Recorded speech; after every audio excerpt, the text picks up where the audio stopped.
So I'm here today on New Mexico Desert Classics with Jurgen, who graciously spent the last hour and a half telling me about an amazing car and Has lots it been of. that long? I figure so. Well, no, actually, an hour and 5 minutes. Okay. So I'll tell you what, Jurgen, I'm gonna hand it over to you to. So this is a channel every bit as much about the car, and I absolutely love this '64 356C. But we specialize in cars and their owners and the car and owner story. So tell us a little bit about yourself and the car, if you don't mind. I bought the car new in Germany in 1964. Actually, my friend in Sweden bought it in my name and shipped it over here to San Diego, and I've had it ever since, with a few years of it just sitting at my parents' house. And I'm in the process of semi-restoring it. Not everything is going to be new. Lots of things have been reworked, but it's going to be a driver. So we're living in New Mexico, where it's usually pretty dry, and hopefully it won't deteriorate again. Right. It's eventually going to go to my daughter's, but I'll be driving it for a little bit. But on these roads over here, it's not going to be driven a whole lot. Right. because one little chip is going to bug the hell out of me. Sure. And that's about it. I've got a lot of work to do on it yet. You can tell that parts are going to be assembled into the holes that are in there now. Everything is ready to go. That's awesome. That's about it.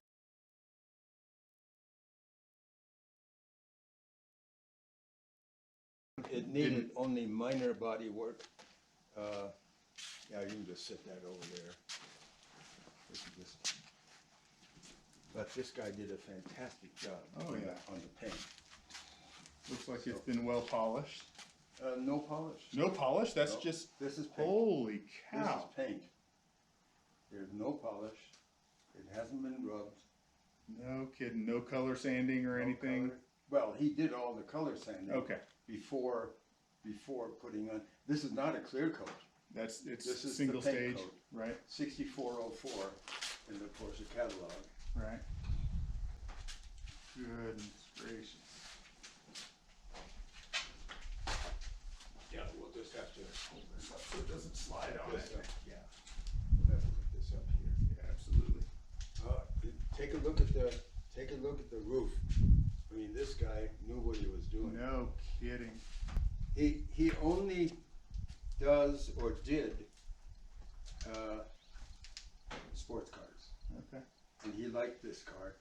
This thing had been sitting in my parents' yard, and it had rust pockmarks. Sure. Surface rust pockmarks. Sure. And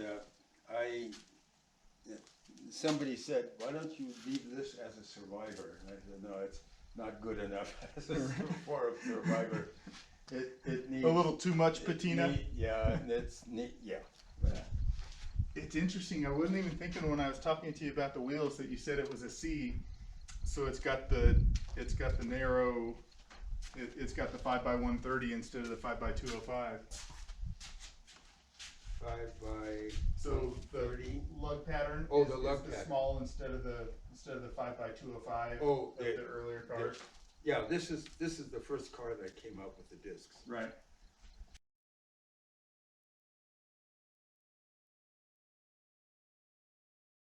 Now these things, I think, were cut, chromed, and rewelded. Okay. And it was done in Los Angeles. I shipped them. I shipped them my spare, and had them do it. And I said, "I've got 4 more, and if you do a good job on this, you can do the rest of them." And it wasn't cheap, but it was. But I wanted nothing good good the is ever cheap. originality. Yeah. Right. Yeah, nothing worth doing is going to be. So what's the old construction rule? You can have good, cheap, or fast, and maybe two of the three, But generally one. Yeah, yeah. So these are all the boxes of the parts. These are all boxes of parts that go into this, and then there's more up in the mezzanine. The engine is over there, the bumpers are over there. I almost know where everything is.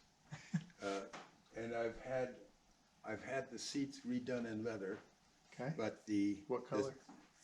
red, Okay. it was the maroon or red, Sure. whatever it was. That's what it was in here originally. I needed the car fast, and this was available off the showroom floor, so I took it, and my friend sent it over here. And it was what?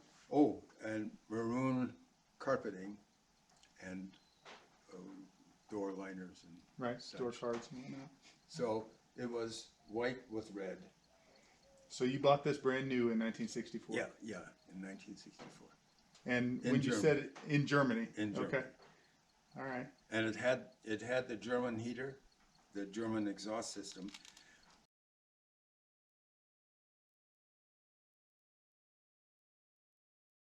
That is a carburetor, thing of beauty. that carburetor I did. This one is on the workbench, and I'm Okay. just Rebuilding it. adjusting the. Well, yeah, it's been rebuilt. I just have to adjust the fuel level. You ever seen a short one like this? I have not. Well, you never will again either, because I misdiagnosed what the problem was. I had water and oil foam Okay. that would settle in here Mhm. on the tall one, and I thought, well, it's got So above the little lip Yeah. thing. Yep. right. So I just cut a piece out of here. I said, there's too much the surface For the condensation to build up on. For condensation to build up. So, and it's been that way for 100,000 miles. It works fine. I'd say it works fine. Yeah. And here I repainted this the same color as this, but I wanted to keep the Right. the original original Yeah. sign on there. That's amazing. And I redid the distributor, used the original coil. So it's a mishmash of redone parts that are still original. Sure. That's awesome. So Porsche coils they sat facing straight down like that? Yeah, I didn't know yeah, that. they all sit like So Volkswagen ones are canted to the side, that. supposedly so that they didn't leak. Although I the have logic doesn't seen make a ton of sense. I have seen pictures of both, and I can show you.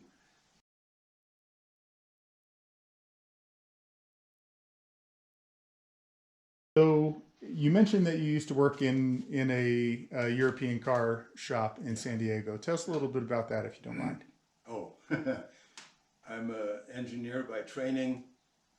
Back in those days, in the 70s, there was a lot of shuffling of jobs. There was a riff going on in the company where I worked, and a friend of mine had a German car garage in Del Mar, California. And he said, come on board and work on Porsches, because I just lost my Porsche mechanic. And I said, that's fine. I had a 356A at that time, a 58. And I was pretty familiar with the cars. There wasn't a lot of heavy duty work except for engine. We didn't work on transmissions. So engine work was right up my alley, and I did that for a couple of, or 3 or 4 years, I forget. Then got another engineering job and did that basically until I retired. Retired in 2001 Okay. and got really busy. That seems to be a pretty common story with Yeah. retirement. Yeah, yeah. But at least now I can do what I want to do instead of having to do what somebody else tells me to do. Sure. Awesome.